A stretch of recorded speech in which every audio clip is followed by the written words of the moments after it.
Mirë të nderuar teleshikues, ne rikthehemi sërish në studio në këtë transmetim të drejt për drejt këtu në ekranin e Fox News. Vjen të mbetemi po së bashku në hapësirën e intervistës, teksa për gjatë minutave në vijim do të ndalemi dhe do të flasim për zhvillimet nga rajoni dhe më konkretisht nga zhvillimet në Maqedoninë e Veriut, menjëherë pas zhvillimit të zgjedhjeve lokale. Koalicioni i qeverisës i udhëhequr nga VMRO DPMNE është në avantazh në 54 nga 81 komunat e Maqedonisë së Veriut në zgjedhjet lokale, sipas rezultateve paraprake të Komisionit Shtetëror të Zgjedhjeve me rreth 70% të votave të numëruara. Bloku i udhëhequr nga VMRO DPMNE prin në shumicën e komunave, ndërsa Alianca Opozitare LSDM-s kryeson në 9 komuna. Alianca Shqiptare Vlen, pjesë e koalicionit qeverisës, prin në 8 minuta. Ndërkohë Alianca Kombëtare për Integrim kryeson në 5 komuna, ndërsa Partia Demokratike Turke ka fituar vetëm një komunë. Në Zhup, rezultati është anulluar për shkak se pjesëmarrja në votime ishte në 1/3 e komisionit të zgjedhjeve. Këto e shumë të tjera do të kemi mundësi të diskutojmë me zotin Fejzi Hajdari, analist një lidhje direkte nga Maqedonia e Veriut. Zoti Hajdari, të përshëndes, faleminderit që je sot në Fox News. Kënaqësi. Kënaqësia ime, përshëndetje. Zoti Hajdari, përpara se ne të ndalemi për të diskutuar rezultatet paraprake të zgjedhjeve lokale, do doja të merrje komentin tuaj të parë sa i takon zhvillimit të këtyre zgjedhjeve të pjetshme dhe klimës e cila karakterizoi këto zgjedhje. Zgjedhjet të cilat u zhvilluan ditë më parë, zgjedhjet vendore, kishin një simbolik të veçantë për faktin se u shndruan në një përplasje, si them, përplasje gjigantesh ndërmjet kreut të Bashkimit Demokratik për Integrim Ali Ahmeti, i cili ishte pjesë e frontit AKI, frontit AKI ku printe Ali Ahmeti dhe në anën tjetër ishte koalicioni Vlen i prir nga Izet Megjiti dhe 3 liderë tjerë të subjekteve politike shqiptare. Them i prir nga Izet Megjiti nga fakti se më shumë i ngjante kjo përplasje ndërmjet Ali Ahmetit, respektivisht BDI-s dhe Izet Megjitit, i cili garonte dhe fitoi në raundin e parë të zgjedhjeve lokale komunën Çajir të Shkupit. Simbolika ishte jashtëzakonisht e rëndësishme për faktin sepse Çajiri përfaqësonte deri tani atë bastionin më të fuqishëm dhe të fundit si duket në Maqedoni e sa i përket partisë Ali Ahmetit. Jo që komunat tjera nuk ishin rëndësi, mirë po ajo që është pjesë e karakteristikës këtyre zgjedhjeve ishte se koalicioni Vlen arriti të fitoj 2 komunat më të mëdha me shumicë shqiptare e që kanë diku më shumë se 1/3 e votuesve shqiptarë. Bëhet fjalë për komunën e Tetovës dhe komunën e Çajirit këtu në Shkup.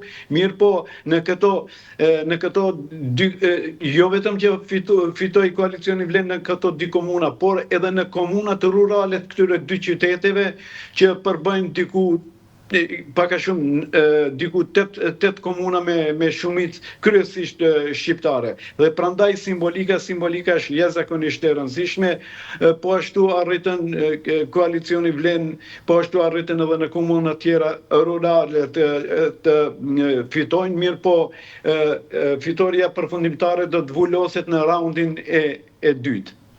E qartë, zoti Hajdari, si ka qenë klima dhe nga çfarë është karakterizuar gjithë fushata elektorale e zhvilluar në Maqedoninë e Veriut? Pra, a kemi patur të bëjmë me një fushat të qetë, a kemi patur të bëjmë me një fushat e cila ka patur përplasje ndërmjet subjekteve politike të cilat ishin pjesë e këtyre zgjedhjeve lokale?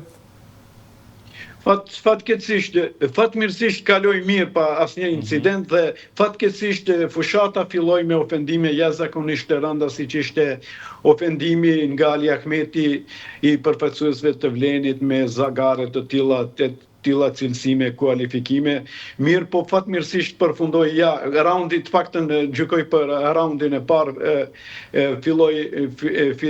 përfundoi kështu në atmosferë të qetë dhe pa ndonjë incident.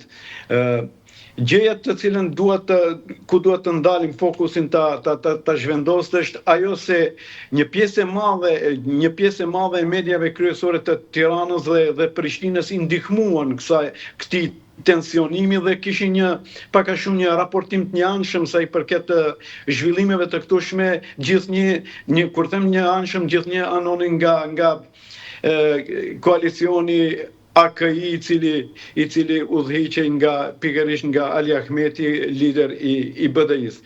Ato krijuan edhe një lloj pasqyre jo të realt, jo konform zhvillimeve të këtushme. Nga Tirana dhe Prishtina gjithnjë ku raportoi për pjesën tjetër, koalicionin tjetër vlen, gjithnjë raportoi me rezerva, ndërkohë që për koalicion në KI kishte raportime dhe tekste afirmative. Prandaj, në këtë kontekst, shqiptarët e Maqedonisë e panë edhe caktimin, respektivisht protestën e 17 tetorit, 2 ditë para votimit në Tiranë, që në një farë mënyrë e morën si mbështetje e Edi Ramës dhe partive opozitare nga Prishtina, po sidomos edhe disa pjesëtarëve të UÇK-s që ishin të pranishëm aty, e që janë pjesë e klanit Pronto të mos shprehim kështu, po opozitës kosovare në Prishtinë. Pra ju po thoni që kjo pjesë apo këta element dhe faktorët i jashtëm kanë ndikuar për keq në frymën politike gjatë zgjedhjeve lokale, apo jo zoti Hajdari? Jo, për keq nuk mendoj, por ishin tendencios. Pra kanë qenë tendencios dhe të njëanshëm në të gjitha zhvillimet. Të njëanshëm, gjë që domethënë vota e votuesit shqiptar në Maqedoni i dërgoi mesazh se nuk duan një raportim të tillë, një paraqitje të tillë, një shtrembërim të pasqyrës së përgjithshme të zhvillimeve këtu në Maqedoni. Në këtë kontekst, unë dhe shumica analistëve të këtushëm e kanë parë këtë pa u bazuar të ato reagimet e partive politike, sepse ato din në rastet të tilla të jenë edhe shumë subjektive. Ndërkohë që popullata shumicë i dërgoi mesazh atyre që organizuan më 17 tetor organizuan protestë e cila në mënyrë indirekte e mbështesë dhe i ndihmonte Ali Ahmetit. Përpara se të ndalem tek rezultatet e raundit të parë të këtyre zgjedhjeve të pjetshme në Maqedoninë e Veriut, zoti Hajdari, dua të diskutojmë pak së bashku dhe të bëjmë edhe një lloj krahasimi me zgjedhjet e 4 viteve më parë. 46.65% ka qenë pjesëmarrja në rang vendi se rekon zgjedhjeve lokale. Ishte një përqindje e pritshme, prisnit më shumë, prisnit më pak, kjo gjithmonë në vazhdën e zhvillimeve dhe të politikave në Republikën e Maqedonisë së Veriut. Realisht unë te bloku opozitar shqiptar, këtu se ashtu ne i vlerësojmë bloku opozitar shqiptar dhe Maqedonës, se bloku opozitar shqiptar në krahasuar me zgjedhjet të cilat sapo i përmendët parafundit, ka një rritje sidomos këto 2 komuna që kishte simbolikë jashtëzakonisht të rëndësishme, shkaku se aty garonin fjala bie lideri i lidhjes lëvizjes demokratike që është Izet Megjiti, drejt për drejt me njërin nga atut apo përfaqësuesit protagonistët më të fuqishëm të them kushtimisht të Bashkimit Demokratik për Integrim. Ishte letra më e fuqishme Ali Ahmetit të cilën e vuri këtu në çajir për gjithnjë për të garuar dhe për të fituar eventualisht atë garë, mirë, po ja që rezultatet dëshmuan diçka tjetër. Prandaj edhe interesimi ishte jashtëzakonisht i madh, nxiti edhe atë pjesën, si të them, të atyre të papërcaktuarve të mobilizohen, flas gjithnjë për shqiptar, të mobilizohen dhe dalin për të votuar. Njësoj ishte edhe në Tetov ku ka një ngritje, një interesim pak më të madh krahasuar krahasuar me zgjedhjet paraprake respektivisht të parafundit. Prandaj edhe jehona e votuesve te shqiptarët ishte krahasimisht më e lartë në krahasuar me ato zgjedhjet e parafundit lokale. Ashtu siç e theksova edhe në hyrje të kësaj hapësire zoti Hajdari, koalicioni i qeverisës i udhëhequr nga VMRO DPMNE është në avantazh në 54 nga 81 komunat e Maqedonisë Veriut, të paktën duke patur parasysh 70% të votave të numëruara. Bloku i udhëhequr nga VMRO DPMNE prin në shumicën e komunave. Ndalem pak tek komenti juaj se rekon koalicionit qeverisës dhe VMRO DPMNE-s. Po ashtu ishte gjitha anketat tregonin një rezultat pak a shumë si ky që u reflektuar me fitoret në zgjedhjet lokale, flas gjithnjë për VMRO-n që është parti bartëse e pushtetit.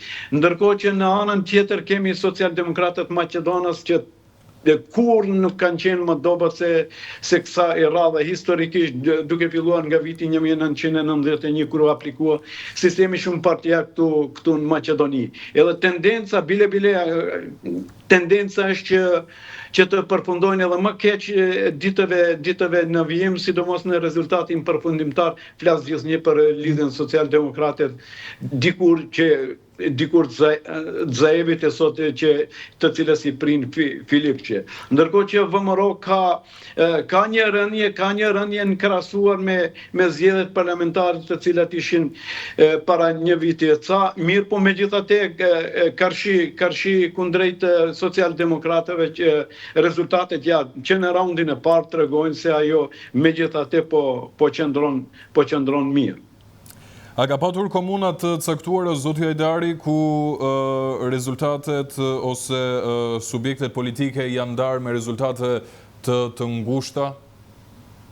Po, ka edhe komuna të tilla, të cilat fjala bie në Strugë kemi kandidatin e AKI-s, i cili është në pozitën e dytë dhe me Ndyqyrën, i cili është kandidat i pavarur po megjithatë mbështetet nga koalicioni Vlen. Është një rezultat tepër i ngushtë. Unë shpresoj në bazë të informacioneve dhe vlerësimeve të mia që kam, që në raundin e dytë megjithatë të triumfoj me Ndyqyra, i cili mbështetet nga koalicioni Vlen, jo pse mbështetet nga koalicioni Vlen, po duke ditën atë faktin që tradicionalisht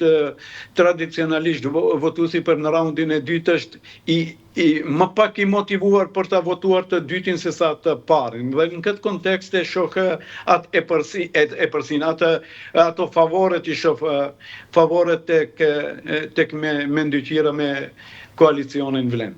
Mirë zoti Hajdari, duke patur parasysh dhe duke vendosur në lojë në këto momente dhe anketat apo qoftë edhe exit pollet e zhvilluara përgjatë gjithë fushatës elektorale për zgjedhjet e pjesshme në Maqedoninë e Veriut, ashtu siç thatë për koalicionin qeverisës dhe VMRO DPMNE-n, që exit pollet kanë qenë pak a shumë të ngjashme me rezultatet e këtij raundi të parë. Treguesit e tjerë për aleancën opozitare LSDM, e cila kryeson në 9 komuna, apo qoftë edhe për aleancën shqiptare Vlen, e cila kryeson në 8 komuna, a kanë qenë të ngjashme, a kanë patur rritje apo kanë patur dobësim gjithmonë krahasuar edhe me 4 vite përpara?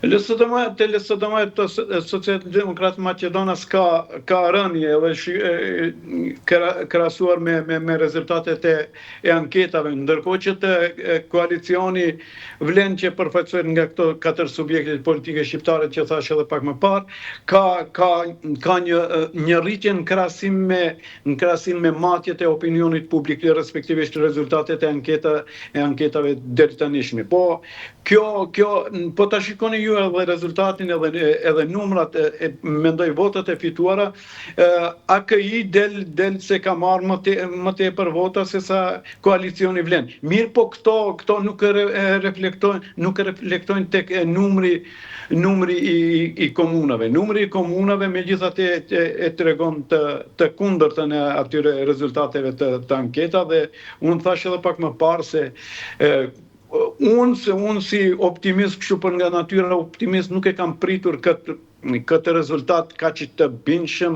që në raundin e parë për koalicionin vlen, sidomos në këto dy komunat për të cilat fola pak më parë, Tetovën me rrethinën, domethënë edhe me ato komunat që i ka përreth, dhe Shkupin respektivisht komunën e Çajirit që është e banuar kryesisht me shqiptar, dhe komunat rurale që janë koalicioni vlen ka qenë kryefjalë e këtyre zgjedhjeve lokale. Zoti Hajdari, kështu që është një tregues tepër i qartë për një rritje të ndjeshme të këtij koalicioni. Ndalem pak tek Aleanca Kombëtare për Integrim, e cila kryeson në 5 komuna, gjithmonë duke krahasuar me zgjedhjet e kaluara. Jemi në rritje apo jemi në rënje, zoti Hajdari, dhe për të ndalur më pas edhe tek Partia Demokratike turke, e cila ka vetëm një komunë të fituar në këtë raund të parë?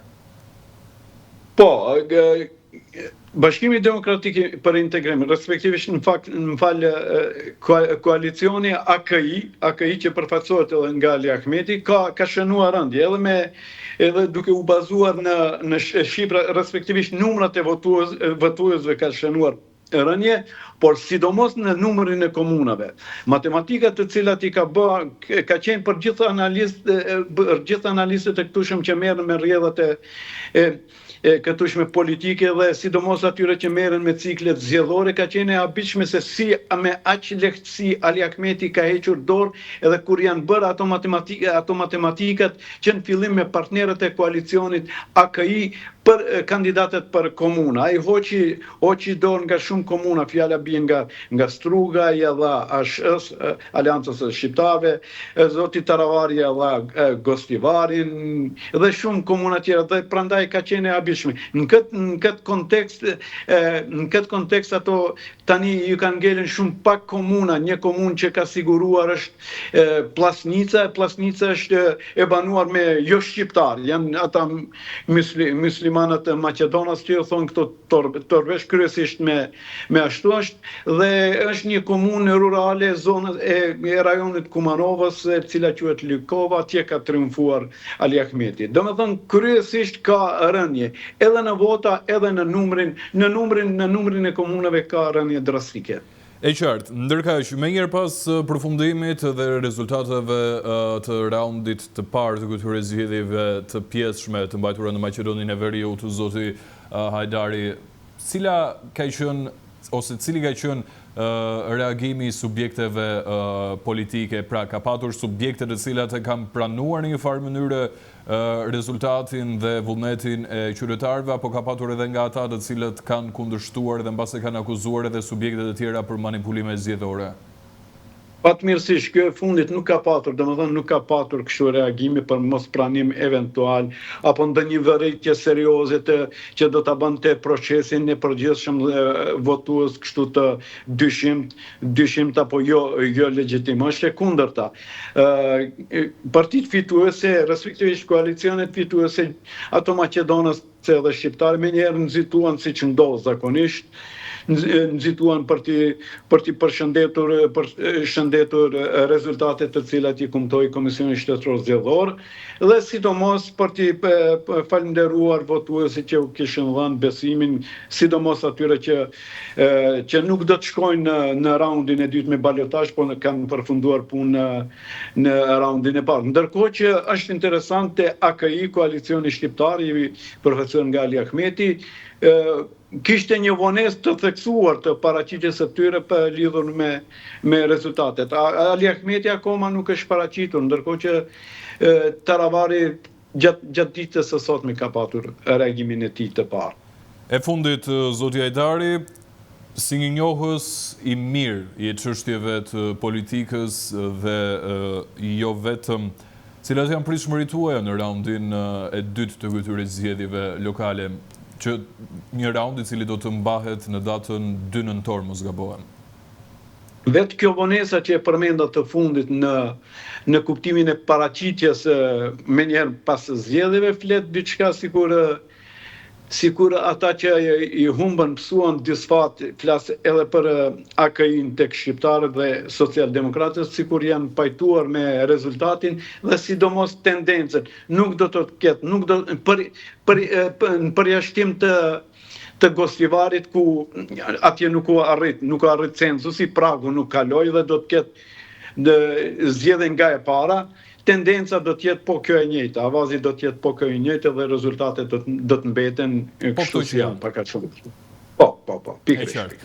Zoti Edari, të falenderoj shumë për këtë raportim, për këtë analizë të situatës politike dhe situatës zgjedhore në Maqedoninë e Veriut. Si gjithmonë është kënaqësi të kemi komentin dhe opinionin tuaj. Faleminderit. Faleminderit edhe juve. Ne shkëputemi në publicitet.